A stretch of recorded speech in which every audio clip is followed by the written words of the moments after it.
it's also being updated that Turkmen President Sardar Bardi Muhamedov has arrived in the Chinese port city of Tianjin for the Shanghai Cooperation Organization Summit.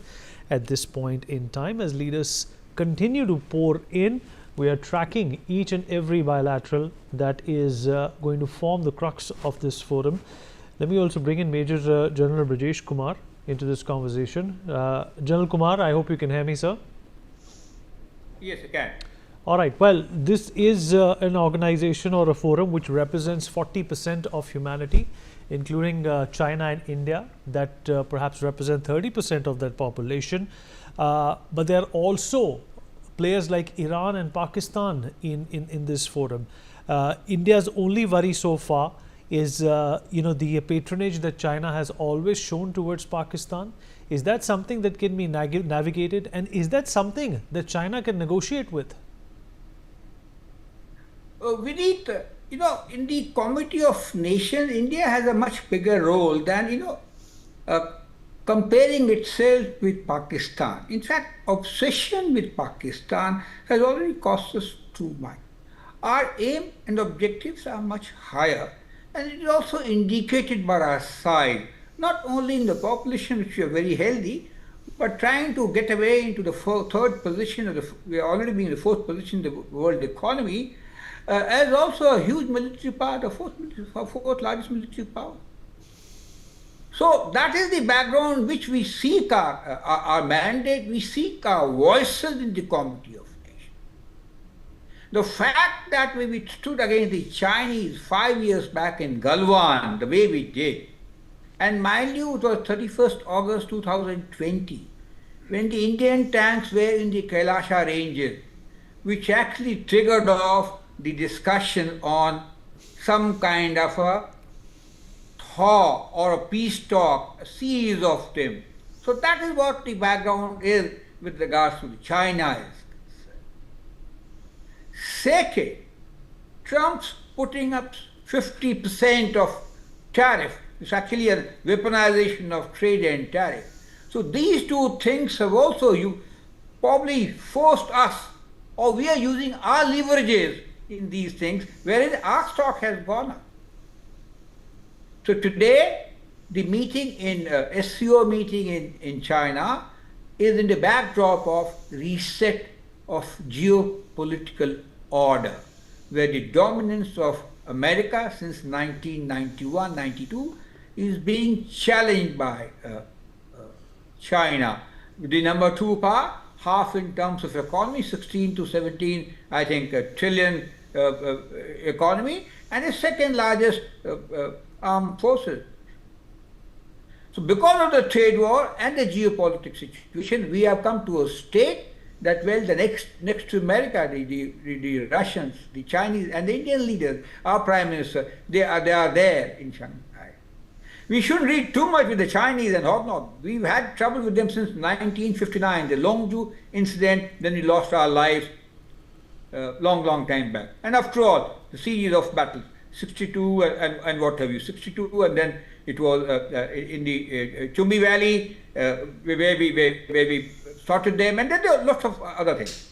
And other aspect, very recently the Chinese have aided the Pakistanis in the ops and do. They, by design, they are not settling their border. So what is happening is initial stages. We shouldn't get into a euphoria, and we shouldn't reach too much into it. India is no longer a small power. It calculates its steps, it calibrates its responses, and therefore its stock has gone. So we have everything to win, actually. So once we are there in the SCI or the parallel organization, the BRICS per se, which represent the other half, the down south led by the Chinese. We also go invited in G7. So we are actually in a very good position to be in both ways. And the fact is, in turbulent water, in this realigned geopolitics, how do we ensure that 140 crore people are well looked after? That is the intent, and that is the initiative with which we see our Prime Minister moving around. We've gone to Japan first and then to China, Tianjin, for this conference. So we have a long way to go. We might talk big, but our economy is very small. Imagine 4 trillion or approximately compared to the Chinese 17 trillion, compared to the American 34 trillion. We still import our armaments and ammunition system. Earlier it was purely Russian. Now, of course, the dependency has come down, it's a lot more. Israel, France, some European countries, and US. So we have a long way to go. Only mantra we have is economic development and military spending which can see us through. Otherwise, it becomes hyperbole. To give an example, from 1996 when we signed the BPT agreement with the Chinese, that was Border Peace and Tranquility Agreement, till approximately 2013, the Chinese didn't do anything. They solely concentrated on the 2 things: their economy, which we know has become huge, and secondly, they became Atmanirbhar, the Norinco, the Northern Industrial Complex, which produces the armament industry, ships, the aircraft carriers, the aircraft, or what have you. They just concentrated on that. So India, or we need that kind of a thing. Peace with the troublesome neighbors in the environment, and focus on economy and building military. You also have not to forget that the Chinese have not been all our neighboring countries except Bhutan, and the intent, whether it's Pakistan that we know of, Nepal, Bangladesh, Sri Lanka, down south, those island nations, has been inimical to us. So we are up against that, and we also know in a recent our deliberation with them, post Galwan, we had what, 24, 25 rounds of tedious negotiation, military level, foreign secretary level, diplomatic level, and whatever. So to deal with them, they know the art. They are patient, they are focused. We need to be that. Fair enough. We don't need to waver from one thing to another. So this is a time, well, if you can get some rebate, it's fine. Otherwise, Chinese have been screwing us, or screwing the nuts around us. Whether it was, those TBRs, or tunnel boring machines which we got them, and it's a big thing, the supply of fertilizers. In fact, we actually depend on them. And we talk of the asymmetry is economics.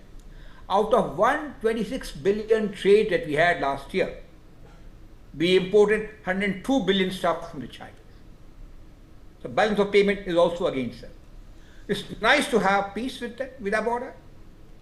It's nice to get into some kind of a framework which can withstand. All right, fair enough.